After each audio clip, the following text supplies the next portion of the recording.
Bonsoir à toutes et bonsoir à tous. Merci d'être venus ce soir. Merci au théâtre des Quartiers d'Ivry de nous accueillir dans cette belle salle.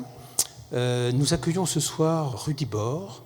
Donc Rudy Bord est un acteur majeur du design contemporain. Il a créé l'agence Integral Designer en 1989. Et je suis allé voir sur le site donc d'Integral Designer et dans les rubriques, voilà ce que j'ai trouvé.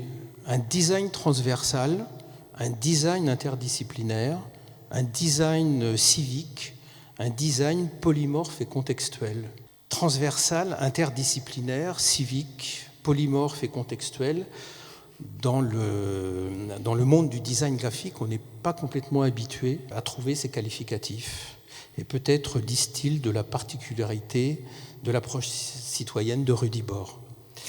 Nous sommes donc curieux de découvrir comment, depuis plus de 30 ans, vous abordez vos différents projets, que ce soit des programmes de signalétique, d'identité visuelle, de graphisme d'exposition, de scénographie ou même d'architecture. Je vous laisse la parole. Merci. Merci. Rien que votre introduction mériterait une conférence, mais ce n'est pas celle que je vais donner, sur le pourquoi de cette interdisciplinarité, le pourquoi de ce travail. Moi, souvent, je l'appelle le design de relation. C'est une sorte de critique, peut-être aussi, d'une partie de ce qui est aujourd'hui considéré comme le design graphique, qui se construit sur le branding, sur l'identité, sur ces choses-là.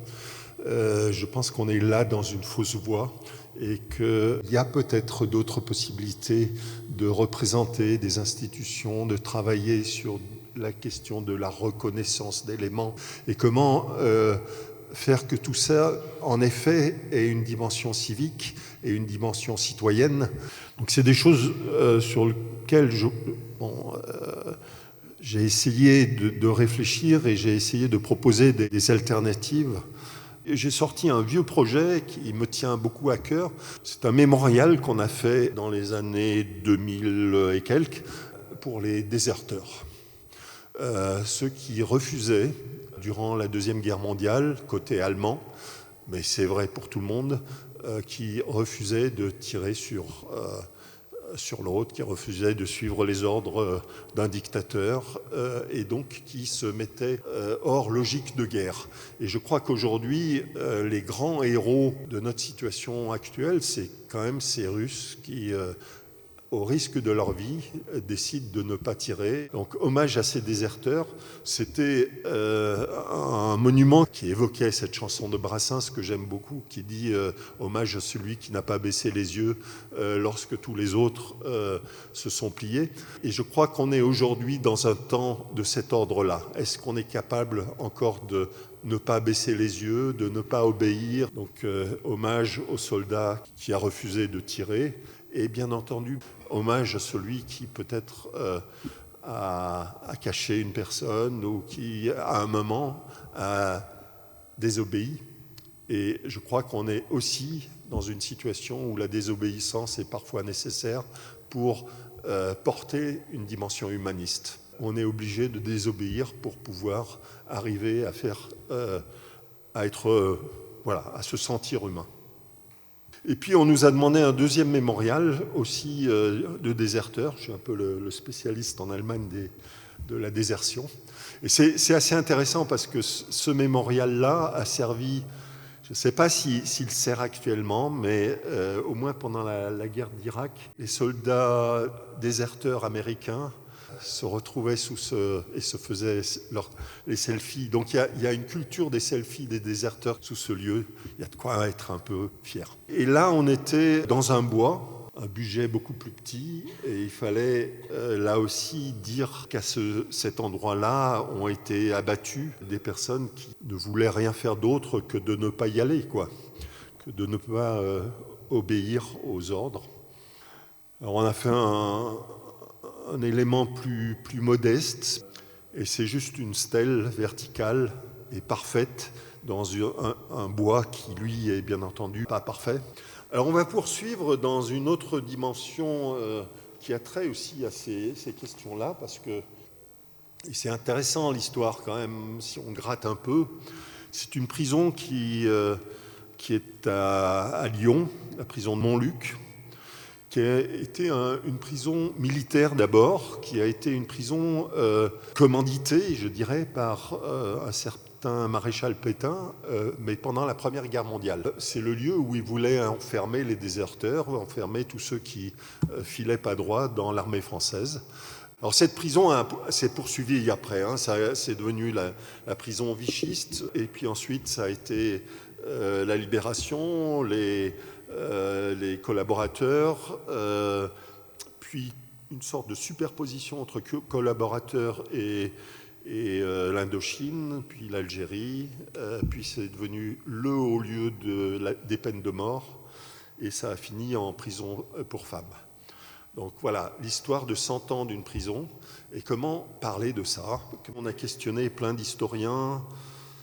C'est gentil les historiens, mais ils sont très très prudents. C'est-à-dire tout ce qu'ils n'arrivent pas à prouver absolument, ils ne le mettent pas en avant, etc. Et prouver, ça veut dire avoir des documents et pour pallier à ça, on a dit on va travailler sur des questions. On va questionner cette prison et son histoire. Et donc pendant tout un été, on a écrit sur ces planches en bois là, et on avait 3-4 calligraphes qui écrivaient, et sur la base de questions que j'avais rédigées, et qui étaient à la fois des questions naïves, des questions d'historiens, des questions trouvées dans des archives, et qui racontaient d'une certaine manière, mais via non pas des affirmations, mais des questionnements, qui racontaient l'histoire de ce lieu. Et ça, c'est une chose qui, moi, m'intéresse beaucoup, c'est comment on peut renforcer le statut des personnes qui regardent nos projets, non pas en leur donnant la leçon, ceci est comme ça, mais en les faisant réfléchir et participer finalement au questionnement dans lequel on était. Et puis elle posait bien entendu aussi toutes ces questions difficiles que sont par exemple l'extermination des Juifs dans les camps de concentration, puisque d'ici sont partis un certain nombre à la fois de Juifs arrêtés dans la région lyonnaise, mais aussi les enfants d'Isieux qui sont passés par là. Donc voilà, des choses très très graves. La question de la prison, moi, elle m'a toujours intéressé sur la question des droits de l'homme, parce que je crois que la prison, c'est un peu le négatif d'une société. Quand la prison ne respecte pas le droit humain, c'est que la société est aussi dans une dérive. Donc moi j'ai beaucoup travaillé, et Lyon est un haut lieu de ce militantisme, c'est pas anti-prison, mais pour les droits dans les prisons. On a invité des gens à faire des affiches et on a fait des expositions multiples sur la base de la création de graphistes. Et moi, j'avais travaillé sur la question de la circulation de la drogue dans les prisons, parce que c'est un élément assez obscur, c'est-à-dire qu'à la fois, on est quand même étonné à quel point, dans ces lieux de contrôle total, la drogue existe. Puis il y a eu un autre livre, et ça c'est un travail que j'aime beaucoup, parce qu'il est basé juste sur la typographie, et c'est 24 heures de 3 personnes dans 9 mètres carrés. Qu'est-ce que c'est que cette cohabitation qui souvent est une cohabitation terrible. Alors dans tout ça, c'est vrai qu'on a le citoyen et puis on a des dimensions, et ça c'est des projets assez anciens aussi, sur pourquoi a-t-on peur, pourquoi cette peur qui finalement génère des comportements, et est-ce qu'on n'a pas finalement construit cette peur à coup de caméras de sécurité ou d'observation, à coup de... Et ça c'est un livre que j'ai fait il y a 30 ans, et je me souviens c'était il y a 30 ans que les premières municipalités tombaient à l'extrême droite, et que voilà, cette chose était déjà actuelle, et on essayait de comprendre ce que c'était. Et puis ça parlait de la question de l'identité, identité digitale, de l'observation digitale, des caméras de surveillance, et puis de ma fille que que j'accueillais à travers un objet digital aussi, puisque c'était la première image était une échographie. Et voilà. Et dans quel monde allions-nous que d'introduire toutes ces dimensions à travers des systèmes basés sur le 0 et le 1. Je dois dire qu'il y a des choses de l'ordre du militantisme qui sont passées un peu à la trappe parce que j'ai fait à côté le Centre Pompidou et des choses voilà, qui... ça, c'était une affiche aussi pour les déclarations universelles des droits de l'homme qui essayent d'expliciter ou de rappeler ou de présenter autrement ce décret extrêmement important quand même s'il n'est pas parfait, même s'il ne faudrait pas dire l'homme, même s'il est trop colonial, même s'il a plein d'imperfections, il est absolument essentiel et on ne le tient pas. Quoi. Malheureusement, on est loin de ce qui est écrit dans ce texte. J'ai créé, il y a 1 an et demi, cette école du non-savoir. Alors, ce n'est pas une école, puisqu'on n'a pas d'administration, on n'a pas de lieu, on n'a pas d'étudiants, mais c'est une école dans le sens où on regroupe aujourd'hui une 30aine d'écoles qui travaillent sur des projets qui, d'après moi, font sens sur cette notion du non-savoir. Alors, pourquoi le non-savoir ? Parce que je crois qu'on est dans une époque où, justement, les idéologies... c'est-à-dire des choses qui ne sont pas de l'ordre du savoir, couvrent tous les points d'interrogation, tous les endroits où il faudrait qu'on soit en questionnement. Je crois que la société libérale est incapable aujourd'hui de présenter le doute, de présenter le fait qu'il s'est trompé, et nos dirigeants et le nôtre tout particulièrement, est incapable de dire « Ok, je suis face à une problématique et nous devons essayer de réfléchir par rapport à cette problématique. Tout de suite, il y a la solution qui arrive. Voilà la solution pour résoudre la question de l'écologie. Il faudrait qu'on transforme très fortement un certain nombre de choses, mais on continue tout droit. On fait comme s'il n'y avait pas de problème. Pourquoi ? Alors que les citoyens, je pense, sont mûrs aujourd'hui, au moins une grande partie, de se dire il nous faut quand même, on ne peut pas continuer comme ça, on va vers la catastrophe. Donc, comment se confronter à ce futur sans commencer à dire voilà la solution pour le futur, mais essayer de l'ouvrir en se disant on a des problématiques immenses et ces problématiques, il faut qu'on les aborde et surtout pas qu'on les camoufle. On a des problématiques d'immigration, immigration dans le sens... comment on fait avec des personnes qui sont obligées de se déplacer d'une partie du monde vers une autre partie du monde. Qu'est-ce qu'on fait par rapport à toutes ces questions de réchauffement climatique, etc. etc. Est-ce que nous ne sommes pas dans une sorte de constat d'échec de nos sociétés modernistes ? Et si échec il y a, qu'est-ce que peut être la suite ? Alors, tout le monde ne constate pas cet échec. Bref, on est bien dans une sorte de négationnisme écologique, et sur lequel il faut qu'on arrive à se battre. Et est-ce qu'on peut se battre juste en disant « c'est pas ça, c'est ça » ? Moi, je pense que c'est aujourd'hui beaucoup plus intéressant de se dire « ouvrons le débat ». Commençons tous ensemble à réfléchir et ne disons pas qu'il y a des solutions.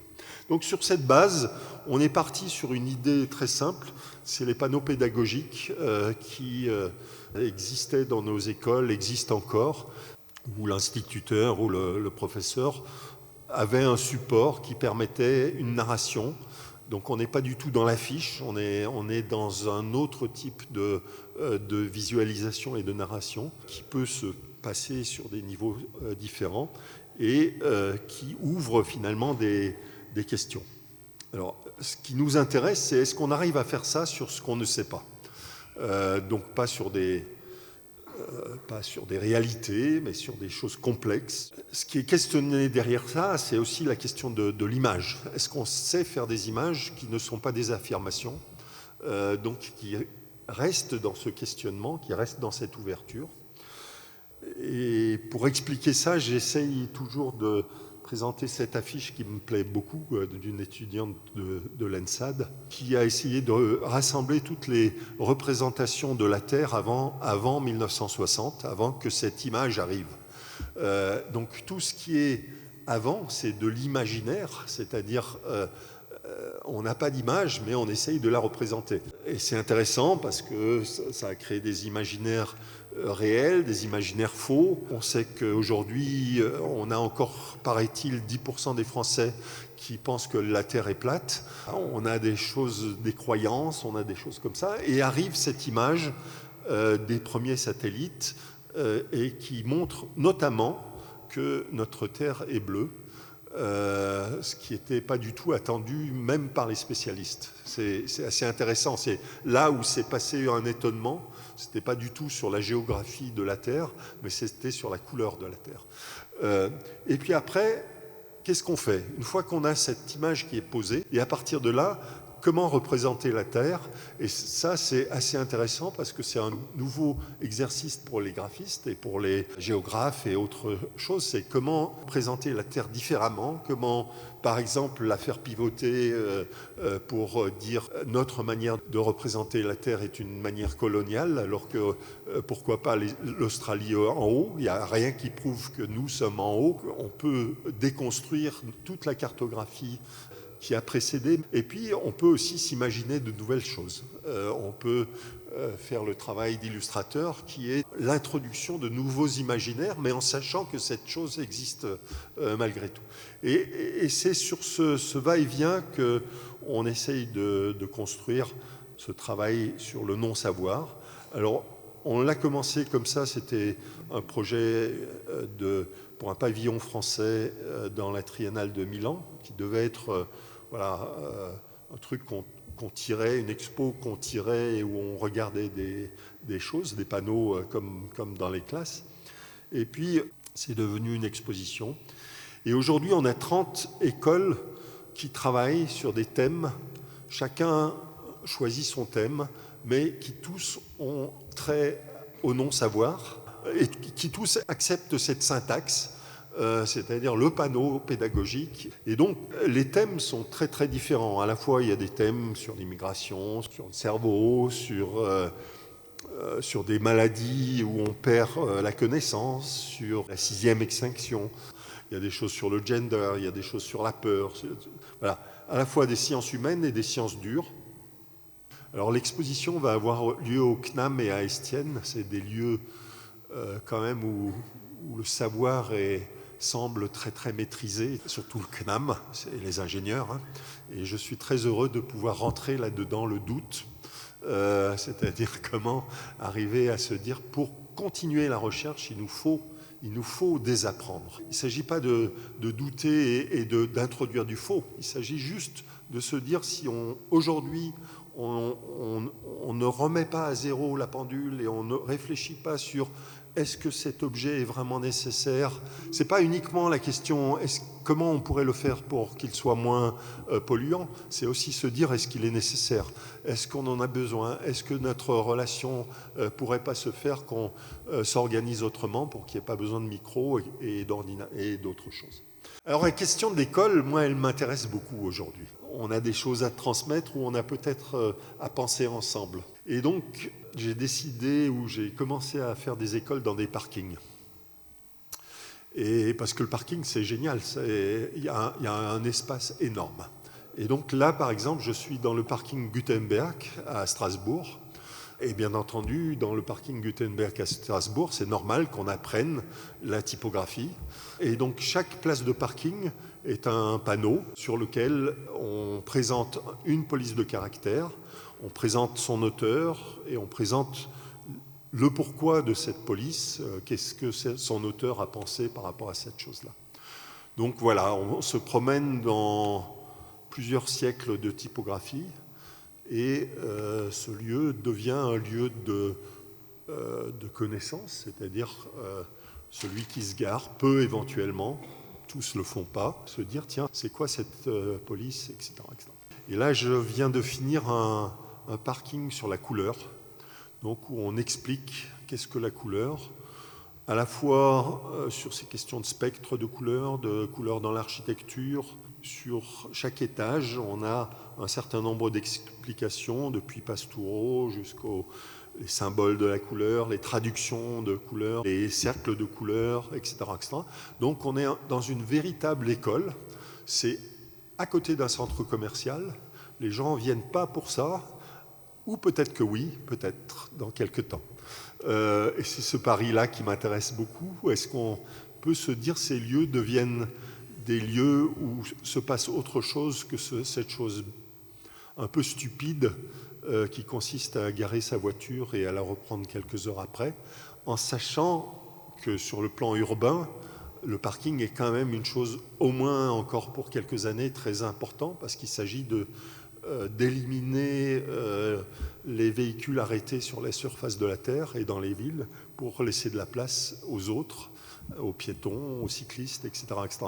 Donc ces contenants sont malheureusement encore nécessaires, mais comment on peut petit à petit les transformer en autre chose? On a fait un autre parking qui est un parking Descartes, qui est à côté du Parlement européen et où on travaille sur la cartographie depuis le quartier jusqu'au continent européen, où on montre les différentes typologies de cartes, etc. On va faire un parking à côté d'un cinéma, et donc on va faire l'histoire de la voiture dans le cinéma, pareil, avec des images animées. On va utiliser cette technique de l'animation. Comment se dire un parking peut devenir une école? Mais il y a des écoles qui sont aussi construites. Ça, c'est une école à Barranquilla, en Colombie, et c'est une école d'art. Et c'est assez intéressant parce que cette école d'art place au centre le carnaval. Barranquilla a un très très grand carnaval. Et donc se dire, plutôt que de partir sur l'histoire occidentale des peintres et des artistes, elle part sur la musique, sur le vêtement, sur le graphisme, voilà. Dans le carnaval, toutes les disciplines sont là. Les architectes nous ont demandé de travailler leur bâtiment.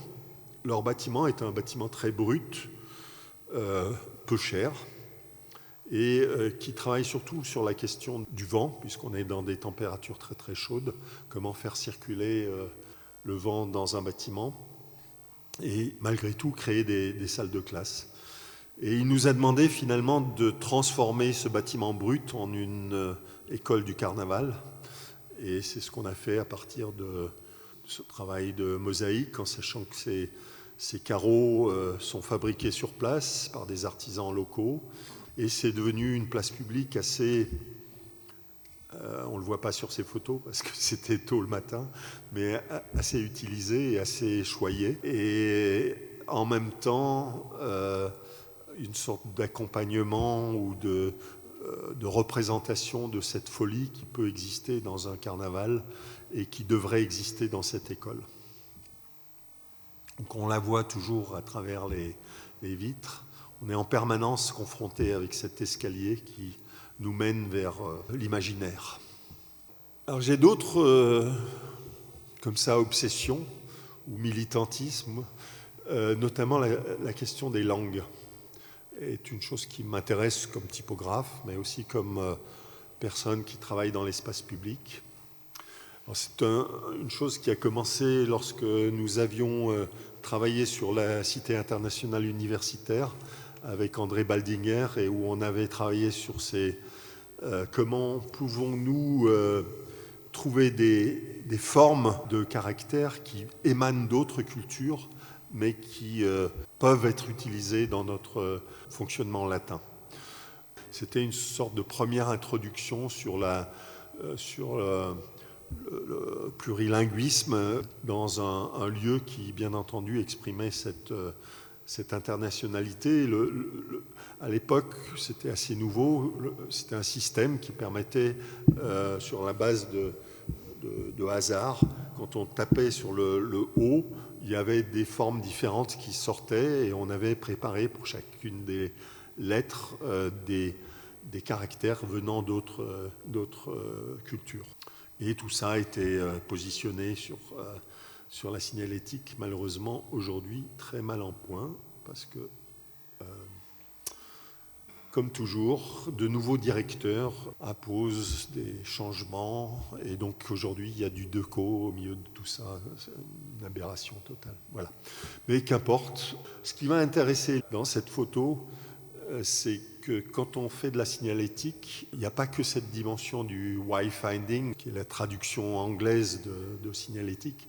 Il n'y a pas que la question de comment je trouve mon chemin, il y a des questions de crédibilité. Ce qu'on voit là, c'est que la Cité internationale a commencé à être visitée au moment où cette signalétique s'est mise en place. C'est-à-dire, la signalétique, elle dit c'est important. Elle dit aussi c'est quelque chose qui vaut le coup. Et c'est vrai que notre principe de signalétique, c'était de mélanger ce qui relevait du directionnel et de l'identifiant avec de l'explication historique, de l'explication patrimoniale d'une certaine manière. Donc on greffait ces deux dimensions. Alors une autre dimension, c'est bien sûr de répondre aux problématiques d'orientation tout en cultivant la langue. Il y a un exemple sur lequel on s'est beaucoup amusé ou fait plaisir, c'est la médiathèque de Strasbourg, qui est un lieu donc, où sont rassemblés des textes. Et le principe qu'on a mis en place, c'était d'utiliser des citations qui étaient présentes dans cette médiathèque, des extraits de livres, etc., et qui nous étaient utiles pour dire ce qu'on avait à dire. Donc le mot médiathèque était par exemple ici présent, et il était placé dans une citation, où il était extrait d'une citation qui disait la chose. Alors, on a des textes dadaïstes, on a des textes un peu abscons, ça je passe parce que c'est une question architecturale là, et puis des textes dans des langues diverses. Et toujours, ce qui fait l'unité finalement de toutes ces typographies qu'on a utilisées, on a 7 différentes typographies, c'est le fait qu'on les a barrées. Donc c'est comment, par la négative, là aussi, créer une unité sans qu'on soit dans la répétition du même. Un des principes, c'est qu'on ne créait pas du tout de panneaux. Tout était à même l'architecture. On a fait ce projet très tardivement. Tous les meubles étaient déjà définis, les emplacements étaient définis, et donc pour nous, la seule solution, c'était de passer par-dessus. Donc on est passé par-dessus les meubles, on est passé par-dessus les murs, on a mis de la typo par terre quand il n'y avait pas de mur en face. Tout ça grâce à l'acceptance à la fois du client, mais aussi de l'architecte qui a joué le jeu et qui a accepté ce projet. Donc ensuite, donner à lire le patrimoine linguistique, ça c'est un projet qu'on a fait en Belgique dans le cadre de la capitale européenne de la culture. Le principe consistait à se dire qu'est-ce qui a été écrit à Mons, on était à Mons, quels sont les auteurs qui ont marqué cette ville, et est-ce qu'on peut non pas uniquement mettre ce corpus dans la médiathèque et dans les bibliothèques, mais les extraire et les amener dans la ville. Et donc on a décidé de faire 10 km d'écriture à travers l'espace public, en partant c'était pas le 1er janvier, c'était mi-décembre d'une année, et en finissant mi-décembre de l'année suivante, et en écrivant à la main, sur la base de la garage qui est quand même assez pratique parce qu'elle est élastique et donc on pouvait ajuster en fonction des mots et des espaces. Avec l'aide de 3 calligraphes qui étaient des graphistes. On a eu, je crois, c'était 150 candidatures de graphistes qui en avaient marre de l'ordinateur et qui étaient prêts à passer une année à écrire à travers l'espace public. Le principe, c'était une bande de 10 cm, toute petite, discrète par rapport à la ville, une sorte d'ajustement du texte en fonction des espaces, et tout se faisait à la main, et ces 3 personnes étaient là pendant 365 jours. Leur outil de travail, c'était cette petite cabine qui avançait à fur et à mesure qu'ils écrivaient, et on a donc commencé le 11 décembre 2014, et à fur et à mesure venaient s'écrire ces textes qui étaient des textes issus de la littérature du lieu. Alors tout se faisait sur des murs, Et on a mis 1 an pour avoir les autorisations, parce qu'on n'écrit pas sur les murs comme ça. Et donc, on est arrivé à avoir à peu près 85% d'autorisation. Mais il a fallu se battre pendant 1 année. Et ça, c'est toujours la partie cachée des projets. C'est qu'avant d'arriver à faire une apparition, il y a des prototypes, il y a des essais, il y a du travail invisible de persuasion. Et finalement, ça se met en place. C'est-à-dire les gens suivaient cette ligne, suivaient de la poésie, suivaient des textes. Et ça, c'était à peu près la condition de travail de nos 3 calligraphes, c'est-à-dire en permanence des personnes qui leur posaient la question « Et pourquoi t'écris ? Et pourquoi t'écris ça ? Et pourquoi t'écris là ?» et etc., etc. La clé de la réussite, c'est justement de se dire que ce n'était pas un projet fait ailleurs et rapporté, c'était un projet qui se travaillait à fur et à mesure de l'année et en fonction des emplacements, en fonction peut-être aussi de l'actualité. Il y a eu cette année-là pas mal d'actualités sur Charlie et d'autres choses. Alors ce qui était au sol, ça a exprimé le fait qu'un propriétaire ne voulait pas qu'on se mette sur le mur. Donc à chaque fois que le propriétaire ne voulait pas, on écrivait par terre et ça se voyait. Donc c'est passé aussi devant la prison de Montluc, qui est une prison célèbre parce que Verlaine y a passé quelques années et a écrit certains de ses plus beaux poèmes. Je raconte toujours, et ça me fait chialer à chaque fois, cette situation. On était en train de peindre à cet endroit-là, et il y a une mère avec son enfant qui allait visiter le père dans la prison et qui a commencé à expliquer, tu vois, c'est dans cette prison que Verlaine, comme ton père qui écrit, etc., etc. Je pense que cette question de la crédibilisation, c'est-à-dire comment arriver à faire que des quartiers, des lieux reprennent de la crédibilité des personnes, est une chose assez centrale dans ce que j'essaye de mettre en œuvre. On a essayé de travailler sur ce plurilinguisme c'était en Suisse, c'est un pays qui a déjà une forme de plurilinguisme, mais il y a des fondations qui soutiennent d'ailleurs le fait qu'en Suisse on ait 4 langues. Et c'est une fondation de cet ordre qu'on a pris pour dire mais il n'y a pas que ces 4 langues, il y a beaucoup d'autres langues dans votre pays, allons chercher ces autres langues. Alors on les a cherchées avec des workshops, avec des choses comme ça. Ça, c'était par exemple un atelier d'écriture dans un quartier extrêmement pluriculturel, avec énormément de personnes venant d'origines très diverses. Et on a essayé de travailler sur, bien entendu, les polices latines, mais aussi les polices du monde. Sauf que ça ne marchait pas. Toutes ces personnes qui maîtrisaient d'autres calligraphies ne voulaient pas les écrire en public. Et ça nous a fait comprendre à quel point cette question de l'écriture dans l'espace public est importante. Il y a indéniablement à cet endroit-là encore des interdits et des pouvoirs. Et donc ce qui nous intéresse, c'est de les briser. Donc pendant 4 jours, ces enfants ont fait des super calligraphies latines. Et puis tout d'un coup, cette jeune fille a commencé à écrire en tamil. Et bien entendu, on s'est énormément réjouis. Et tout d'un coup, tout autour, tous les autres ont commencé à écrire leur savoir. Et on s'est aperçu qu'il y avait du russe, qu'il y avait du grec, des calligraphies venant du monde entier. Ensuite, on a travaillé avec les parents de ces personnes. Et on leur a demandé de nous apporter des textes. Et on les a reproduits. Et on les a travaillés. Et ça a donné en fait une façade de cette maison de quartier. Et c'est une sorte d'identité de cette maison de quartier qui dit le plurilinguisme. On a fait la même chose dans d'autres villes de Suisse. Et ça, c'était à Rapperswil. Et on nous a mis à disposition des bancs publics. On a écrit là aussi en différentes langues. Et le principe qu'on a donné, c'est qu'on ne traduisait pas. Donc on avait là un texte en farsi, par exemple, non traduit. Et ce qui s'est passé très vite, c'est que les spécialistes sont venus et ont aidé à traduire.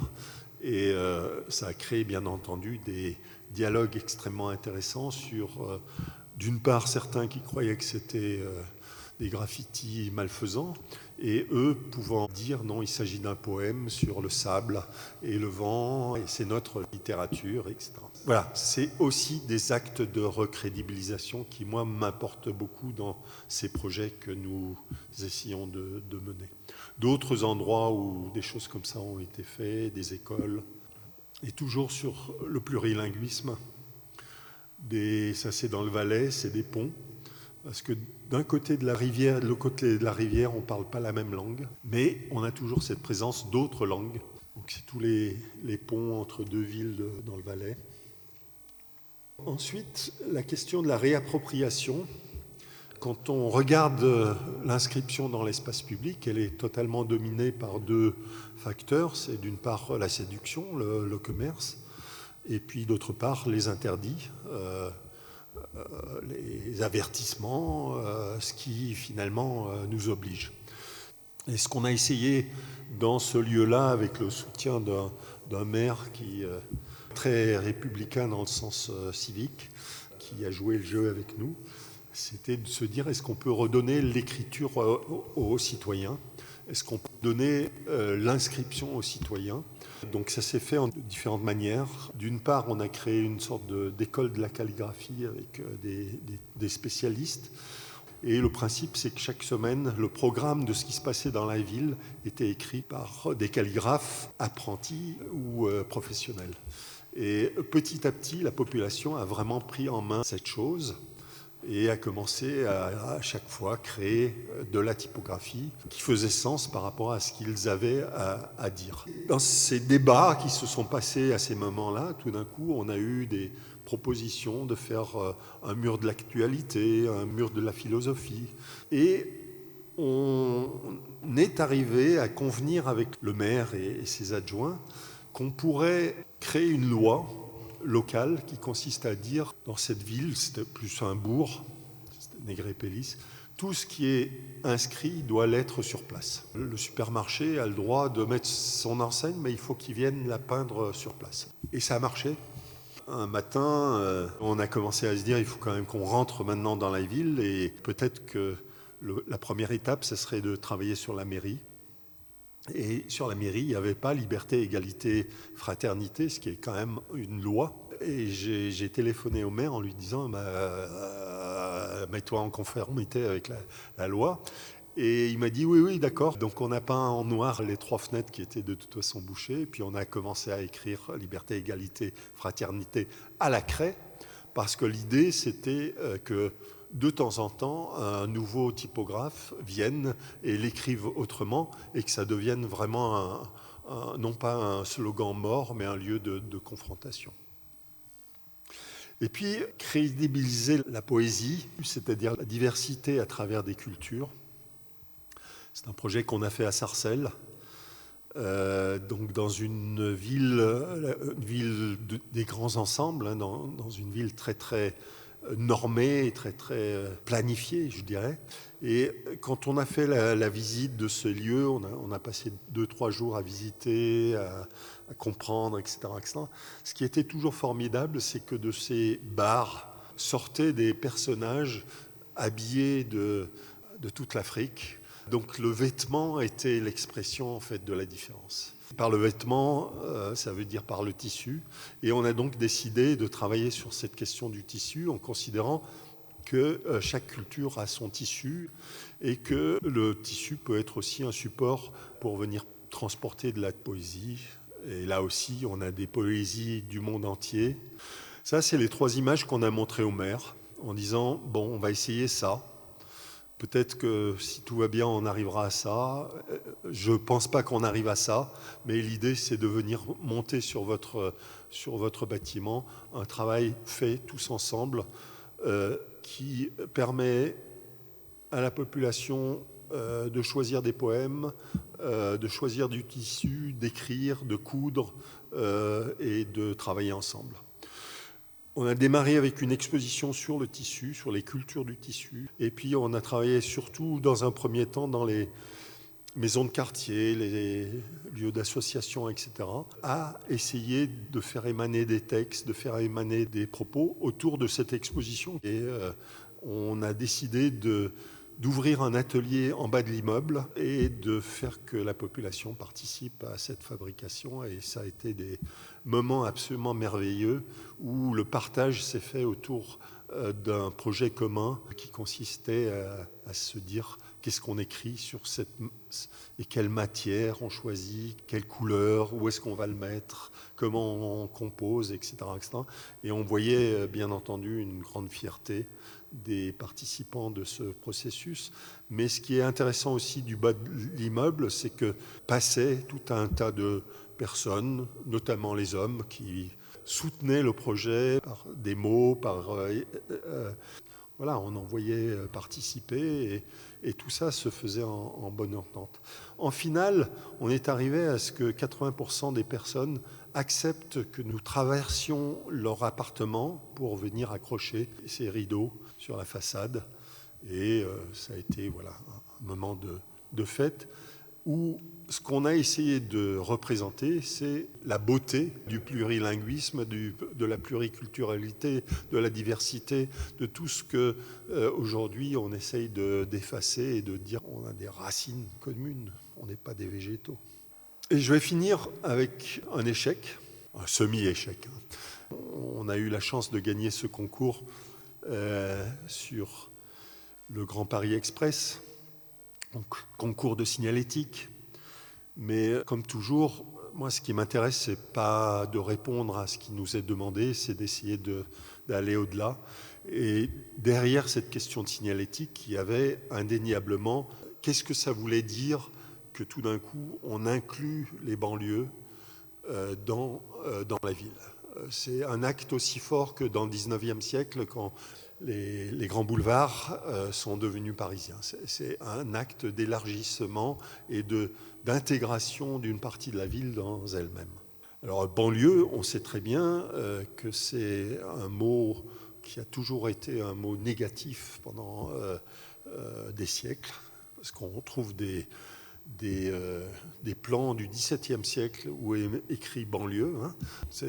La définition de banlieue, c'est ça, c'est hors les murs. Et puis, dans l'imaginaire du bon petit parisien, banlieue, c'est un truc, c'est tout pareil. C'est soit des pavillons, soit des grands ensembles, etc., etc. Donc, on va avoir 68 illustrateurs qui vont travailler sur ces panneaux, qui vont remplacer la publicité. Les illustrateurs sont devant des problématiques très très complexes parce qu'ils n'ont pas l'habitude de dessiner en grand comme ça. Et surtout, il y a une narration qui est une narration linéaire. Ils ont parfois 12 panneaux à faire, donc ils ont à écrire une petite histoire à l'intérieur d'une gare.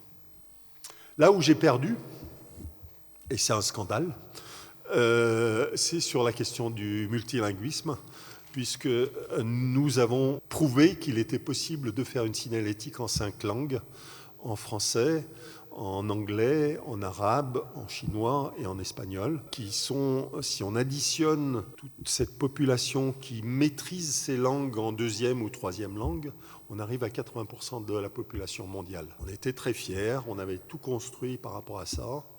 Et qu'est-ce qui s'est passé avant les dernières élections présidentielle, une candidate qui est aussi conseillère régionale a passé l'ordre de supprimer 2 langues. Lesquelles ? L'arabe et le chinois. Mais ça montre à quel point la signalétique, comme bien d'autres choses, sont totalement politiques. Donc vous ne verrez pas tout ça. On a essayé d'argumenter par cette image en disant regardez, taxi, c'est intéressant parce que l'arabe et le chinois sont indéniablement pas taxi. Et si on prend nos langues européennes, on arrive à ça. Est-ce que c'est intéressant ? Voilà. Mais bon, ça n'a pas mordu. J'aimerais juste encore finir, bien sûr, sur Édouard Glissant. Ça, c'était une manifestation poétique qu'on a fait sur les quais de la Seine au moment où Édouard Glissant a reçu un bout de quai à son nom. Donc, manifestation d'extraits de ses textes. C'était très intéressant parce qu'il y avait tous les grands politiques, quoi, la maire de Paris et bien d'autres. Et ils n'osaient pas regarder les inscriptions parce que ça faisait manifestation, alors que c'était de la poésie, alors qu'ils parlaient de glissant. Merci.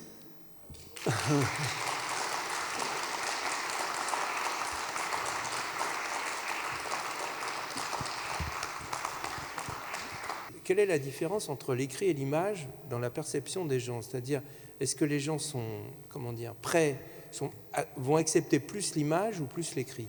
Je pense que l'écrit dit culture, dit les différentes cultures, hein, pas la culture, le langage dit quand même la différence entre des cultures.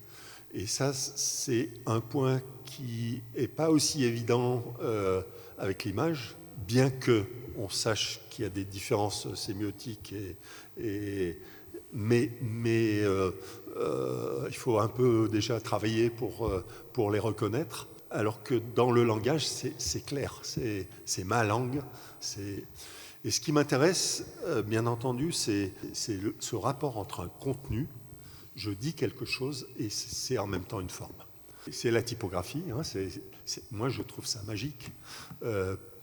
Et j'ai toujours eu des discussions avec des philosophes et des gens comme ça, notamment quand on avait notre institut à Zurich, je me rappelle, on était 3, il y avait un philosophe qui dirigeait avec moi l'institut, et je lui disais, alors que c'était un grand kantien, hein, c'était sa religion, je suis capable avec la manière d'écrire ce texte, je suis capable de faire que tu n'as pas envie de le lire, comme je suis aussi capable de faire l'inverse.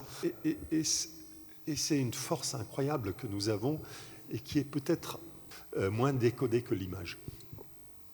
L'image est sacrément repérée et les élus, par exemple, ont peur de l'image.